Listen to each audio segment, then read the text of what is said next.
સહજાત્મ સ્વરૂપ પરમ ગુરુ. અધ્યાત્મમાં મહાત્મ્ય કોનું વધુ, ઉપદેશ બુદ્ધનું કે સિદ્ધાંત બુદ્ધનું? આ તમારો પ્રશ્ન છે. એક હોય ત્રણ કાળમાં પરમારથનો પંથ. બોધ બે પ્રકારથી જ્ઞાની પુરુષે કર્યો છે. એક તો સિદ્ધાંત બોધ અને બીજો તે સિદ્ધાંત બોધ થવાને કારણભૂત એવો ઉપદેશ બોધ. જીવને વૈરાગ્ય અને ઉપશમ બે સાધનો કયા છે, અને એવા જે સાધનો જીવને સંસારભય દ્રઢ કરાવે છે તે સાધનો સંબંધી જે ઉપદેશ હોય તે ઉપદેશબોધ કહેવાય. આ થાય ત્યારબાદ નિશ્ચય મુખ્ય ગ્રંથ વાંચવા એમ જ્ઞાની બોધે છે. જો ઉપદેશબોધ જીવને અંતકરણમાં સ્થિતિમાન થયો ન હોય તો સિદ્ધાંત બોધનું માત્ર તેને શ્રવણ થાય પણ પરિણામ થઈ શકે નહીં. આ ઠેકાણે એવો ભેદ ઉત્પન્ન થાય કે ઉપદેશબોધ કરતાં સિદ્ધાંતબોધનું મુખ્યપણું જણાય છે. કેમ કે ઉપદેશબોધ પણ તેને જ અર્થે છે. તો પછી સિદ્ધાંતબોધનું જ પ્રથમથી અવગાહન કર્યું હોય તો જીવને પ્રથમથી જ ઉન્નતિનો હેતુ છે. પણ કૃપાદેવ આ પત્ર વચનામૃત 506માં જણાવે છે કે આ પ્રકારે જો વિચાર ઉદ્ભવે તો તે વિપરીત છે. કેમ કે સિદ્ધાંતબોધનો જન્મ ઉપદેશબોધથી જ થાય છે.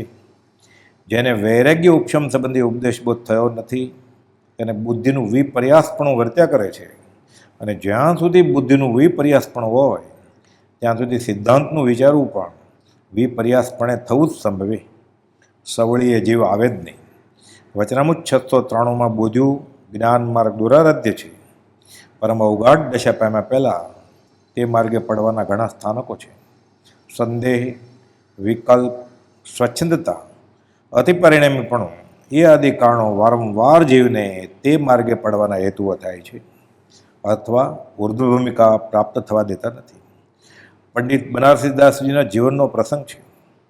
પોતે જ ટાંક્યો છે. આગ્રામાં તેઓની કાવ્યશક્તિ જોઈને તેઓને એક સમાગમી મિત્ર અર્થમલજી રાજી થયા, પણ તેમની કવિતામાં આધ્યાત્મિક વિદ્યા નહીવત એટલે વિચારે ચડ્યા. એક દિવસ અવસર પામીને તેમણે આ કવિવરને પંડિત રાજમલજી કૃત સમયસર ટીકા આપીને કહ્યું કે આપ આ વાંચો અને સદધર્મ શોધો, ખાલી કવિતા બનાવે કામ થાય નહીં. તેમણે તે ગ્રંથ કેટલીક વાર વાંચ્યો. પોતાની રુચિ અને સમજણે વાંચી લીધો કે તેઓ તો નિશ્ચયનીમાં જ ઓતપ્રોત થઈ ગયા, ડૂબી ગયા. હવે બાહ્ય ક્રિયાઓમાં રસ એવો ઘટવા લાગ્યો એટલે સુધી કે બધી સદક્રિયાઓ કરવી છોડી દીધી. આગળ શું બન્યું તે અંગે સ્વયં જ રોચક અને ગંભીર કથની તેઓએ પ્રગટ કરી છે કે કરણીકો રસ મીટ ગયો, ભયોનો આત્મસ્વાદ, ભઈ બનારસી કી દશા, જથા ઊંટ કો પાદ. તેમણે તો જપ, તપ, સામાયિક, પ્રતિક્રમણ વગેરે ક્રિયાઓ તદ્દન છોડી દીધી.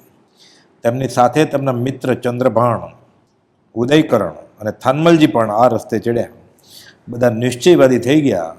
હવે તો વસ્ત્ર કાઢી તદ્દન નગ્ન થઈ ઘરમાં ભરાઈ રહે, બારીબાણા બંધ અને પોતે જાણે અપરિગ્રહી મુનિ થઈ ચૂક્યા છે તેનો મનોમન આનંદ વેદે. લખે છે, નગન હોઈ ચારો જને ફિરહી કોઠરી માહી, કહી ભયે મુનિરાજ હમ કછું પરિગ્રહ નાહી. મનમાં પોતાને મુનિરાજ માનવા લાગ્યા કે અમારે ક્યાં પરિગ્રહ છે, અમે તો નગ્ન છીએ. સદભાગ્યે પંડિત રૂપચંદજીનું આગ્રામાં આગમન થયું. રૂપચંદજી પંડિતજી સમજી ગયા કે અત્યારે એકાંતે ચડી ગયા છે અને નિશ્ચય અધ્યાત્મમાં ઉતરી ગયા છે એટલે ક્રિયાઓ છોડી દીધી છે. તેઓએ તેમને ગોમટસર ગ્રંથ વાંચી ઊંડા ઉતરી વિચારવા જણાવ્યું. જ્ઞાન અને ક્રિયાનો સમ્યક સમન્વય સમજતા બનારસીદાસજી અને તેમના મિત્રો ચેતી ગયા અને પાછા વળ્યા. પછી પોતે જ લખે છે, તબ બનારસી ઓર હી ભયો, સ્યાદવાદ પરિણતિ પરણ્યો. ગોમટસર વાંચી લીધા પછી હવે શ્રી કુનકુન આચાર્યકૃત સમયસરનો પદ્ય અનુવાદ શરૂ કર્યો અને નિશ્ચયની વાતો પણ રોચક રીતે રજૂ કરી સમયસાર નાટકની રચના કરી. મૂળ બોધ અહીં એ છે કે નિશ્ચય વાણી સાંભળી સાધન તજવા નોય, નિશ્ચય રાખી લક્ષ્યમાં સાધન કરવા સોય. આત્મસિદ્ધિ શાસ્ત્ર ગાથા 131. આત્મા અબંધ છે, આત્મા અસંગ છે, આત્મા સિદ્ધ જ છે એવી નિશ્ચય મુખ્ય વાણી સાંભળીને સાધન તજી દેવા યોગ્ય નથી, પણ તથારૂપ નિશ્ચય લક્ષ્યમાં રાખી સાધન કરીને નિશ્ચય સ્વરૂપ પ્રાપ્ત કરવું છે એમ જ્ઞાનીનો બોધ છે. જ્ઞાન અને ક્રિયા બંને હોય તો જ મોક્ષ છે. જ્ઞાન ક્રિયાભ્યામ મોક્ષ. સાધન કરતી વખતે આત્માર્થ ભૂલાવો ન જોઈએ. મૂળ આ બોધ છે. કોઈ ક્રિયાનો જ્ઞાની એકાંતે નિષેધ કરતા જ નથી, પણ એકાંત અભિનિવેશ ટાળવા તો નિષેધ કરે જ છે. જ્યાં જ્યાં જે યોગ્ય છે ત્યાં સમજવું તે, ત્યાં ત્યાં તે આચરે. આત્માર્થી જન એ. આત્મસિદ્ધિ શાસ્ત્ર ગાથા 8. આત્મા જાણ્યો છે એવા સદગુરુ જ આત્માર્થ કરાવી શકે, બોધી શકે. સદગુરુ મળે, સદગુરુના વચનો આત્મસાત થાય તો જ્યાં જ્યાં જે યોગ્ય છે ત્યાં ત્યાં તે રીતે સમજાય અને પછી વર્તાય. આજ્ઞાએ વર્તવાથી આત્માર્થ સધાય. પોતાની મેળે વર્તે તો ભૂલ થવાનો ભય ડગલે ને પગલે છે. વળી નિશ્ચયને પણ છોડી દેવાનો નથી. નિશ્ચયને લક્ષ્યમાં રાખીને સાધન કરવાના છે. ઉપયોગ વગરની એકલી ક્રિયા કર્મબંધનું કારણ છે. નહીં તો સદાચાર નીતિના દ્રઢ આગ્રહી રહી અધ્યાત્મ હાંસલ કરવાનો બોધ છે. આત્માનુભવી એવા મોટા પુરુષે આ માર્ગ બતાવ્યો છે. મુક્તિ જ્ઞાન કથે અને અંતર છૂટનો મોહ, તે પામર પ્રાણી કરે માત્ર જ્ઞાનીનો દ્રોહ. આત્મસિદ્ધિની 137મી ગાથા. બહાર તો મોટો જ્ઞાની છું એમ મનાવે અને અંતરમાં માયા અને પાપયુક્ત હોય તેને પામર કહ્યો છે. આત્મસિદ્ધિ વિવેચનમાં પૂજ્ય બ્રહ્મચારીજી સમજ આપે છે કે ઉપાદાનનું નામ લઈ એ જે તજે નિમિત્ત પામે નહીં સિદ્ધત્વને રહે ભ્રાંતિમાં સ્થિત.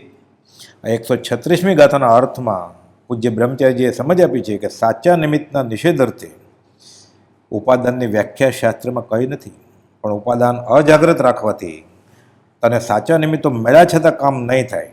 માટે સાચા નિમિત્ત મળે તે નિમિત્તને અવલંબીને ઉપાદાન સન્મુખ કરવું અને પુરુષાર્થ રહિત ન થવું, એવો શાસ્ત્રકારે કહેલો બોધ તે આ વ્યાખ્યાનો પરમાર્થ છે. સદગુરુ આજ્ઞા વગેરે આત્મસર્જનના નિમિત્ત કારણો છે અને આત્માના જ્ઞાન દર્શન આદિ ઉપાદાન કારણ છે એમ શાસ્ત્રમાં ઠામ કહ્યું છે. તેથી ઉપાદાનનું નામ લઈ જે કોઈ તે નિમિત્તને તચશે તે સિદ્ધપણાને પામશે નહીં અને ભ્રાંતિમાં વર્ત્યા કરશે. કેમ કે આત્માથી તો હું પોતે જ છું, વળી હું અસંગ છું, મારે કોઈ ગુરુની જરૂર નથી, પોતાની મેળે આત્મા પ્રાપ્ત કરી શકીશ એમ માને અને જીવ બફમમાં ને બફમમાં આયખું પૂરું કરે. આવું માનીને સદગુરુનું અવલંબન પણ છોડી દે, આજ્ઞાએ વર્તે નહીં તો તેને આજ્ઞાનું ભાન થાય નહીં. તેવા લોકો બીજાને પણ ઉપદેશ આપે કે નિમિત્ત શું કરો છો, બહુ વર્ષ ભક્તિ કરીએ, હવે પોતાની મેળે મંડી પડો, એમ કહીને જ્ઞાનનું અવલંબન પણ છોડાવી દે. અને પ્રભુજીજી કહેતા, પડ્યો પોદળો માટી સાથે લેતો જાય, પોતે તો ડૂબે, પામે તેનો સંગ જે તે બુડે ભવમાય, એવું થાય. નિશ્ચય નહીંની વાતો કરવાથી આત્મા પમાય એમ માને, પરંતુ જેમ બીજ વગર ઝાડ ઉગે નહીં તેમ સદગુરુ આજ્ઞા આરાધ્યા વગર આત્માનું સ્વરૂપ પ્રગટ થાય નહીં. સૈદ્ધાંતિક જ્ઞાન થવા પ્રથમ ઉપદેશ બોધની જરૂર છે. વચનામૃત 506. નિમિત્તને છોડી દે તો મોક્ષનો અધિકારી થઈ શકે નહીં. સિદ્ધત્વને ન પામે અને સમ્યકત્વ પણ ન થાય, તેથી ભ્રાંતિમાં જ પોતે વર્તતો હોય એવા જીવને પોતાની હાનિ થાય અને તેનો સંગ કરે તેને પણ નુકસાન થાય. આત્મસિદ્ધિમાં ઠેકાણે ભૂલ થવાના સ્થાનકો બતાવી સાધકને ચેતાવ્યા છે. પોતાને જ્ઞાની મનાવે પછી તો કોઈને પૂછતા પણ શરમ આવે, તેથી ભૂલ નીકળે જ નહીં. આમ ઊંધે રસ્તે ચડી ગયા પછી સીધે રસ્તે આવવું બહુ વિકટ છે. પણ આ તો સિદ્ધાંત બોધ પૂજ્ય બ્રહ્મચારીજી કૃત આત્મસિદ્ધિ વિવેચન નાની પુસ્તિકામાં એક ગાથાના સરળ અર્થ છે, જે સાધકને ભૌમ્યરૂપ છે. સહજાત્મ સ્વરૂપ પરમ ગુરુ.